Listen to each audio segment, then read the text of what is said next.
प्यारे बच्चे, आज कक्षा 9 के विज्ञान में जो जीव विज्ञान अर्थात बायोलॉजी है, उसमें हम जो कोशिका चैप्टर पढ़ा रहे थे, पिछले वीडियो में हम आपको बताए थे एक कोशिकांग का सूक्ष्म इलेक्ट्रॉन सूक्ष्मदर्शी द्वारा पादप कोशिकांग का नामांकित चित्र जो बनाए थे।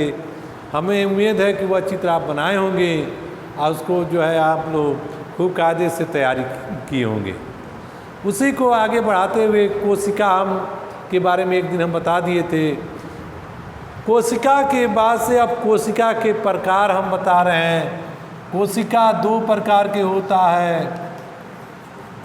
कोशिका दो प्रकार के होता है।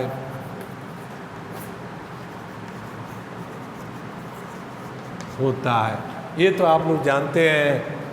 पहला हो गया प्रोकैरियोटिक सेल और दूसरा होगा यूकैरियोटिक सेल। ये दोनों कोशिका में क्या अंतर है, पहले हम अंतर जानेंगे। यहाँ प्रोकैरियोटिक लिख देंगे, ठीक। यहाँ यूकैरियोटिक, और दोनों में हम अंतर जानेंगे। कैसे? पहला प्रोकैरियोटिक के मतलब होता है आगम या प्रिमिटिव, अर्थात सबसे पुराना अर्थात सबसे पहला जीव होता है। यह प्रिमिटिव कोशिका है, प्रिमिटिव कोशिका है, प्रथम कोशिका है। इसको लिखेंगे, यह प्रथम कोशिका नहीं है, यह आगम कोशिका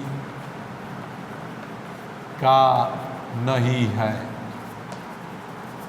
यह हो गया। उसके बाद से बच्चे आप लोग दूसरा लिख देंगे, इसमें वास्तविक केंद्रक नहीं होता है। वास्तविक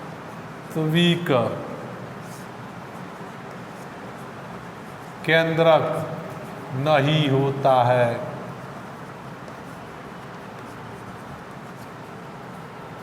अर्थात ये प्रथम जीव था, इसलिए इसमें केंद्रक स्पष्ट नहीं दिखाई दिया था, अर्थात केंद्रक अभी पूर्ण रूप से बना नहीं था। इसलिए वैज्ञानिकों ने इसे बता दिया कि वास्तविक केंद्रक इसमें नहीं था। इसमें केंद्रक होता है, इसमें वास्तविक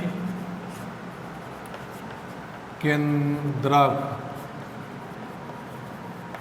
होता है। तीसरा,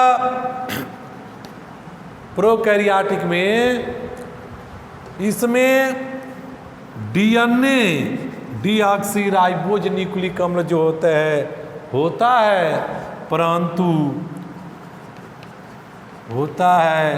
परंतु हिस्टोन प्रोटीन नहीं होता है। हिस्टोन प्रोटीन नहीं होता है।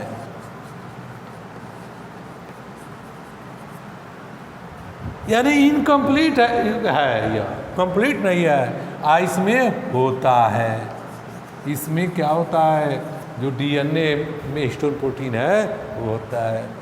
चौथा क्या है, इसमें 70S प्रकार के, आपको राइबोसोम पढ़ाएंगे। राइबोसोम दो प्रकार के होता है, एक 70S प्रकार के राइबोसोम और एक 80S प्रकार के राइबोसोम।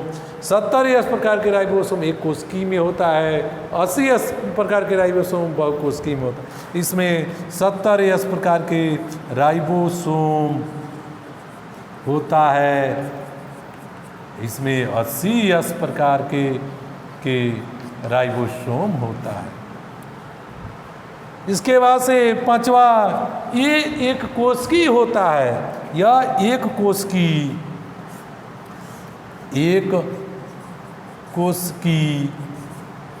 होता है, और ये बहुकोशिकी होता है, बहुकोशिकी होता है। इसके बाद से एग्जाम्पल लिखेंगे। इसमें एग्जाम्पल जो है होता है, इसमें जीवाणु यह जीवाणु होता है, साइनोबैक्टीरिया होता है, और इसमें सभी जंतु आते हैं। जो भी जीवधारी है, चाहे पादप हो चाहे जंतु, सभी इसमें आ जाते हैं। ये जो है आपका प्रोकैरियोटिक यूकैरियोटिक में अंतर है। इसको याद करने के बाद से तब हम पढ़ेंगे कोशिकांग में। पहला कोशिकांग हम आपको शुरू करने जा रहे हैं, जिसका नाम है जीव द्रव्य।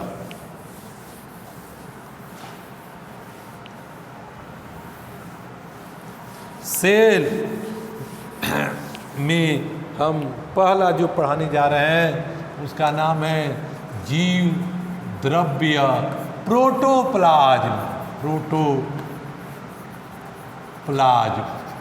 प्यारे बच्चे, जीव द्रव्य अर्थात प्रोटोप्लाज्म के बारे में अब आप देखें, सभी जीवधारियों का जीवन का आधार जीव द्रव्य होता है। हेक्सले नामक वैज्ञानिक कहा था कि जीव द्रव्य सभी जीवधारियों का भौतिक आधार होता है। इसको आप लोग याद कर लीजिएगा। आप जीव द्रव्य देखना हो तो कैसे देख पाएंगे? वैसे तो जीव द्रव्य का आज तक कोई वैज्ञानिक अध्ययन नहीं कर पाया है, लेकिन आपको हम बताएं कि मांसपेशी जो हम लोग का होता है इसमें खूब अच्छे तरह से दिखाई देता है। जीव द्रव्य खूब मांसपेशियों में फैला है, और जीव द्रव्य ज्यों ज्यों हमारी उम्र बढ़ता है, जीव द्रव्य धीरे धीरे सूखने लगता है और इस त्वचा पर झुर्रियाँ पड़ने लगती है, और बुढ़ाई ऐसे एक ऐसा समय आता है कि शरीर के जीव द्रव्य एकदम सूख जाता है, केवल जो है ये हड्डियाँ बचती है, और जीव द्रव्य का सर्कुलेशन जब रुकता है, जीवन वहीं समाप्त हो जाता है। जीव द्रव्य एक पारदर्शी, चिपचिपा, रंगहीन, तरल, तैनता गुण वाले होता है। जैसे आपको देखना है तो भूचर जब बकरी को वध करता है और उसमें तुरंत मांस ले लीजिए थोड़ा सा, और उसको हाथों पर देखिए तो वह पदार्थ दिखाई देता है, क्योंकि वो तुरंत मर जाता है, सूख जाता है। जीव द्रव्य ही जीवन होता है। तो उस जीव द्रव्य के बारे में आज हम बता रहे हैं। सर्वप्रथम डुजार्डी नामक वैज्ञानिक ने जीव द्रव्य का खोज किया था, जिसका नाम सार्कोडा रखा था। बाद में एक वैज्ञानिक परकिंजे हुए, परकिंजे ने इस जीव द्रव्य को प्रोटोप्लाज्म नाम दिया। जीव द्रव्य को आगे बढ़ाते हुए बता रहे हैं जीव द्रव्य के रासायनिक संगठन क्या क्या पाया जाता है। तो 90 से 95% जीव द्रव्य में पानी पाया जाता है। उसके बाद से उसमें न्यूक्लिक अम्ल होता है, प्रोटीन होता है, वसा होता है, लिपिड होता है, आरएनए होता है। ये मिलकर जीव द्रव्य का निर्माण हुआ रहता है। जीव द्रव्य हमारे शरीर में जो है तरल मोज़ेक मॉडल से भी गत करता है।